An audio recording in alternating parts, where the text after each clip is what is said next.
The death penalty today isn't as hot of a topic as it used to be.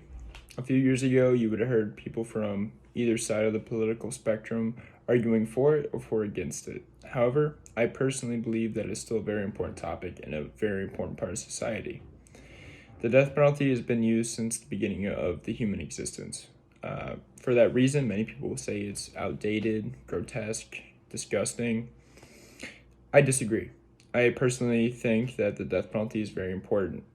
There were over 21,570 murders in 2020 alone, according to the FBI. And just imagine how many there's been throughout the century. Probably over 100,000 in the US alone. Worldwide, I can only imagine how many there were. There were over 450,000 sexual assault and rape cases in the US alone last year in 2021. And that's an even bigger number. Now, I personally believe that rapists should be castrated and killed, but a lot of people also don't share that belief, but that's something I believe.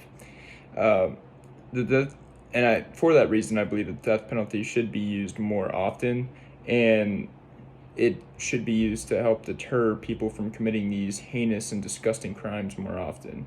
I mean, if it's used more often, more people would be scared. Sorry, that this could happen to them. It could be put on death row. This could happen. That could happen. So on and so forth.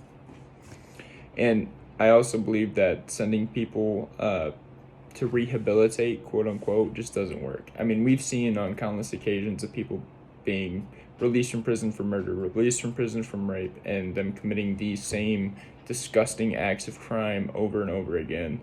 And they have to be tried and put back in jail. There's a lot of people that would say that this eye for an eye concept that I believe in, it's just grotesque and not right. I disagree, obviously, for the main reason that the dead victims and the victims that were raped or sexually assaulted don't have the opportunity to get a second chance at that. They don't get a second chance at life or a second chance to stop what was happening to happen. Another argument I hear often is that there's been people falsely accused that have been killed for no good reason. And I admit that is horrible and it has happened on many occasions. But however tragic it is, that happened in the early to mid 1950s. And that was pretty much based off of racism and prejudice on poverty stricken people.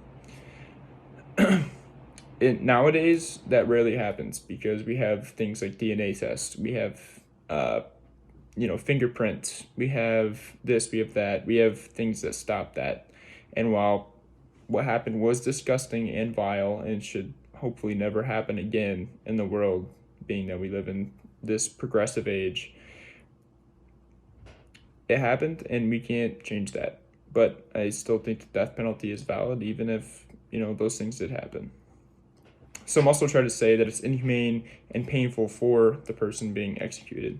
That is also completely false. A lethal injection consists of 3 separate injections, kind of like when you're been put to sleep for surgery or any procedure really, except instead of one IV, it's 3 separate ones. They use 3 drugs. The first of which is pabulum, which is a muscle paralysis thing, so they can't jitter, they can't shake, they can't potentially, when they're being injected, try to move and knock the other IVs out. The second one is potassium chloride, which is what stops the heart and what truly kills somebody. And the third one is midazolam, which is for sedation, so they go to sleep while the procedure is happening. The final argument I hear often is, what if it goes wrong? Well, if it does go wrong, it's not like previous techniques of killing off criminals. It's not like the electric chair where, they could fry for 10 minutes or firing squad where they could sit there and suffer for 10 to 15 minutes of gunshot wounds. It's rather peaceful, I guess, and the best way to go. They don't feel anything due to the muscle relaxer and paralysis. The heart, obviously, the potassium chloride stops the heart, so it's not painful to the nervous system. And the midazolam obviously is for sedation, which I stated before, which knocks them out and they can't feel, hear, do anything really. The death penalty is a safe and painless way to go, and for a condemned man or woman, it serves as the ultimate punishment for a crime.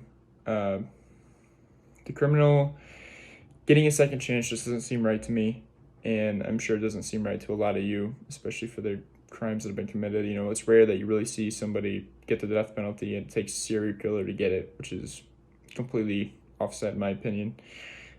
And this should keep being used. I mean, it is really it deters people from doing what they do. So I mean, it works. I think that there's been a lot less serial killers and things like that just based off of the fear of the death penalty, because people are scared to die. However, I hope you guys enjoyed. I hope you guys all have a good night. Peace.